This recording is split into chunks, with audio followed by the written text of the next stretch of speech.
Vous n'avez pas entendu parler de ce téléphone. Pourtant, il est sorti en avril et pourtant, il est classé numéro 3 en photo par DxOMark. Et ce téléphone, c'est le Honor Magic 5 Pro. Alors, pourquoi vous l'avez sûrement raté? Déjà, le marché du smartphone en ce moment est très compétitif et certains concurrents ont historiquement plus de présence. Et puis, Honor a été dans une situation un peu particulière pendant plusieurs années. Ils appartenaient à Huawei, ils étaient le milieu de gamme. Et puis, Huawei s'est pris un uppercut par les États-Unis. Honor est devenu par la force des choses indépendant, mais il conserve l'héritage de Huawei, surtout dans l'expertise photo. Par conséquent, ce Honor Magic 5 Pro est un smartphone qui mérite qu'on en parle plus. On va le remettre à l'honneur.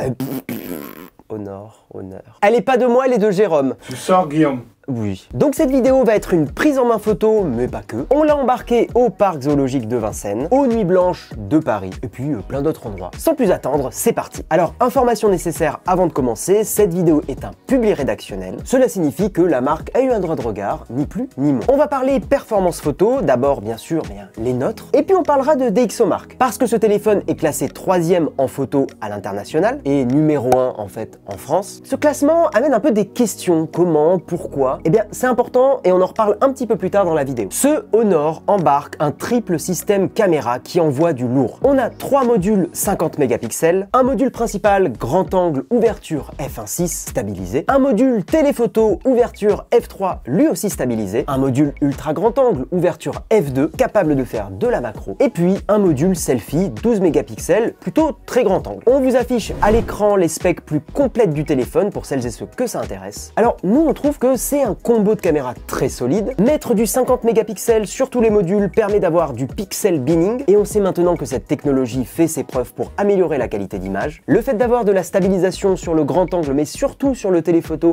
permet d'éviter les micro-tremblements de la main. C'est hyper important en basse lumière. Et puis l'ouverture f1.6 et la grande taille du capteur principal permettent de figer le mouvement et d'avoir des résultats excellents. Ça, on va en reparler. Précision importante, dans cette vidéo, aucune photo qu'on vous montre n'a été retouchée. Tout sort de l'appareil photo et de l'appli Galerie, on n'a rien traficoté. Concentrons-nous d'abord sur le module principal et les photos prises avec ce grand angle sont excellentes. Le piqué est juste sans forcer artificiellement sur la netteté, on n'a pas de perte de détails dans les coins de l'image, certains concurrents sont pas très bons là-dessus. Et par exemple, dans cette image, si on zoome par là ou ici ou dans un autre coin, eh bien c'est toujours propre. Niveau couleur, Honor applique un traitement plutôt fidèle à la réalité, même s'ils ont tendance un petit peu à saturer. Perso, je trouve ça plutôt bien dans un contexte un peu point and shoot de smartphone, où les images sont faites pour être partagées assez vite ou pour être montrées à des membres de la famille par exemple. Également, et contrairement aux iPhones qui ont tendance à produire des images un peu plates, et je suis pas le seul à le dire, eh bien le Magic 5 Pro prend la décision d'augmenter un peu plus le contraste, ce qui amène un rendu plus flatteur. Et pour celles et ceux qui veulent quelque chose de plus neutre, pas d'inquiétude, vous pourrez bien sûr shooter en mode pro, et il est très complet ce mode pro. Ça débloque le shutter speed, les ISO, l'exposition, etc. et bien sûr le RAW. La nuit et en situation de faible lumière, et bien ce grand angle est également excellent. Merci l'ouverture et merci la taille du capteur. Et vous savez, même sur des photos où il y a cette espèce de lumière jaune artificielle un peu dégueu, et bien le smartphone conserve du piqué. Et on vous le montre par exemple sur cette photo, quand on zoome sur les personnes en bas, et bien c'est assez détaillé. On vous montre d'autres images en basse lumière, nous on est très convaincus. Parlons maintenant du téléphoto, et moi c'est le module qui m'a le plus bluffé, parce qu'aussi c'est une longueur focale que j'aime bien. Sur ces images, avec plein de petits animaux, mais pas que, le piqué qu'on obtient à main levée est vraiment top. Il y a encore une fois du détail, pas de netteté artificielle dégueulasse. Le rendu des couleurs, il est identique au grand angle. Bref, j'ai pris beaucoup de plaisir à shooter avec. Et là, retourner sur l'iPhone va être un peu difficile. Vous pouvez aussi sur le Honor monter à du x10. C'est un crop numérique dans l'image, il y a un petit peu de traitement logiciel derrière. Et les résultats sont corrects, même si je vous avoue, je préfère shooter en général en x3 et recadrer dans l'image a posteriori. Moi, ça me laisse plus de flexibilité. La nuit, pour un téléphoto, bah, il se débrouille bien. Il arrive à garder une certaine netteté sans partir trop en cacahuète sur les couleurs, ce qui est pas évident dans certaines situations. En revanche, soyons honnêtes, figer le mouvement va être quand même plus difficile. Forcément, l'ouverture et la taille du capteur sont les plus petites dans ce combo de 3 modules, mais le résultat est globalement satisfaisant et complètement exploitable. Le module ultra grand angle, lui aussi, propose des résultats très bons, sans trop de distorsion sur les bords, ça c'est cool. J'apprécie encore une fois le traitement de la netteté, de la couleur. Cet ultra grand angle permet aussi de faire de la macro-photographie. Maintenant, je vous avoue, moi c'est pas un style de photo que je fais énormément, donc je vais pas m'étendre là-dessus. Et puis la nuit, alors là j'avoue que je m'attendais pas vraiment à grand chose. En général dans les smartphones, les ultra grands angles sont pas très bons. Et bien là, ils se débrouillent bien, je trouve. Sur ces quelques photos, le détail est conservé, même dans les coins. Et encore une fois, les situations en lumière de ville artificielle sont plutôt bien gérées. Parlons de la caméra selfie, parce que des fois on a un peu tendance à l'oublier. Et bien là, j'avoue que j'ai adoré que ce module selfie soit très grand angle. Vous n'aurez aucun problème pour inclure plein de personnes dans votre cliché, dans votre selfie, ou alors vous shootez vous-même mais avoir du décor dans l'image. Alors oui, je sais que plus on a un objectif grand angle, plus ça peut déformer les visages, mais à titre personnel, je préfère quand même avoir la flexibilité d'avoir plus de choses dans le champ. Niveau piqué, on est bon, rien à dire là-dessus. Et la nuit, il se débrouille bien, il garde du détail. Et par exemple, sur cette photo, j'étais dans un bar avec vraiment très peu de lumière. Et bien, j'ai eu un cliché que je trouve très bon, fidèle à la réalité. Le Magic 5 Pro a pas cherché à inventer de la lumière où il n'y en avait pas, et je trouve que c'est une bonne chose. Vous l'avez compris, la qualité d'image est bonne, mais en fait, en photo, c'est pas que ça qui est important. L'expérience et surtout la réactivité, ça compte énormément. Si je sors le téléphone et que je vais enchaîner plusieurs photos et que ça lag, c'est pas ce qu'on veut. Et bien, sur le Magic 5 Pro, un truc qui m'a plu, c'est qu'on peut shooter rapidement. Que ça soit ouvrir l'app ou faire de la rafale, c'est quasi instantané. Le buffer est permissif, et ça, c'est clairement le Snapdragon 8 Gen 2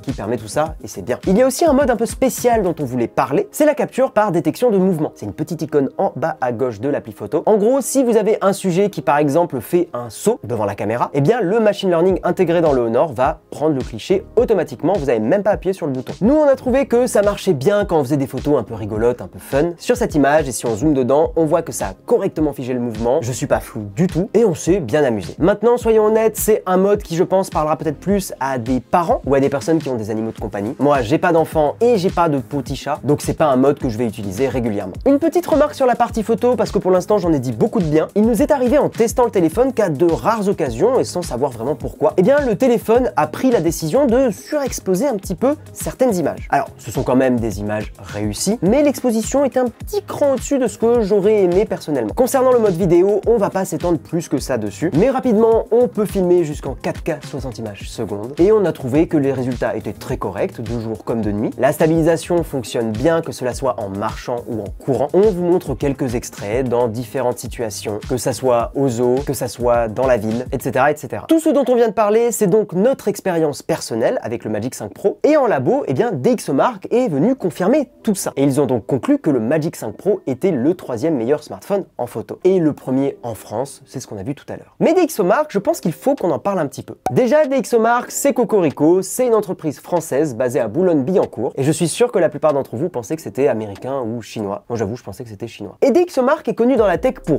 une chose, faire des tests poussés de caméras sur les smartphones. Et derrière, donner une note récapitulative de ses performances photo. Mais DxOMark est un petit peu moins connu pour sa partie consulting, c'est-à-dire qu'il conseille des fabricants pour les assister et leur permettre de produire de meilleurs photophones. Et cette double partie test consulting, certains y ont vu un petit peu de friction il y a quelques années. Et à l'époque, justement, Nicolas Touchard, le vice-président marketing dans l'entreprise, a déclaré: chez DxOMark, les tests sont toujours les mêmes pour tout le monde, que nous travaillons ou non avec le fabricant. Et si on se pose 2 secondes, en réalité, en fait, DxOMark n'a aucun intérêt à favoriser un test plus qu'un autre. Parce que s'ils le faisaient, et surtout si ça s'apprenait, eh bien ça détruirait leur réputation et puis d'un coup leur business. Et je pense qu'ils n'ont pas envie de ça. On ne peut bien sûr pas enlever le côté marketing d'avoir une bonne note DxOMark. C'est un argument de vente, vous n'êtes pas naïf. Mais ce que je voulais surtout montrer à travers cette explication, c'est que la note c'est plus un indicateur, pas une finalité. Et je vous invite vraiment à lire les tests complets de DxO, par exemple celui sur le Magic 5 Pro. Je les trouve 1000 fois plus intéressants à lire que la note finale qui en soi, bon, veut à la fois tout et rien dire. Dans les petits points en vrac dont je voulais absolument parler, avec le Magic 5 Pro, la coque et le chargeur sont fournis dans la boîte, et je trouve ça très bien, voire presque normal. On a aussi sur ce téléphone un déverrouillage avec un scan du visage et aussi un capteur d'empreinte, donc on a le meilleur des deux mondes. Et puis, niveau autonomie, on est sur une batterie de 5100 mAh, plutôt une bonne batterie. Le Snapdragon 8 Gen 2 est un processeur assez optimisé. Tout ça, ça permet de tenir la bonne journée, même en faisant des photos et des vidéos. Le chargeur 66 watts dans la boîte, il carbure bien et en gros vous rechargez quasiment 50% en 15 minutes et vous avez même le luxe d'avoir une recharge sans fil à 50 watts. Il y a quelques petits points que j'aimerais voir être améliorés chez Honor. Déjà, les mises à jour, on est sur une garantie de 3 ans système et 5 ans de mise à jour de sécurité. C'est déjà correct, mais Honor, je sais que vous pouvez faire mieux. Et aussi la limite de 15 minutes en enregistrement vidéo. Si c'est possible de débrider ça dans une future mise à jour, ça serait très chouette. Si la photographie vous intéresse, sachez que Honor a lancé un concours de photos au smartphone, le concours Magic Moment. Sur ce concours, il y a 3000 € à la clé pour le ou la gagnante. Toutes les informations sont dans la description. Également, si le téléphone vous intéresse, pareil, toutes les infos sont en description. Et il y a sur le site d'Honor 200 € de réduction, plus les écouteurs Earbuds 3 Pro offerts, plus une coque noire également offerte lors de votre commande avec un coupon. Donc n'hésitez pas à aller voir tout ça. On espère que cette prise en main photo vous a plu. Nous, on s'est éclaté à faire plein de petites photos partout. Et on vous invite à aller voir une autre vidéo de la chaîne, notamment une où je donne plein d'astuces pour ChatGPT. On vous dit à la prochaine, ciao!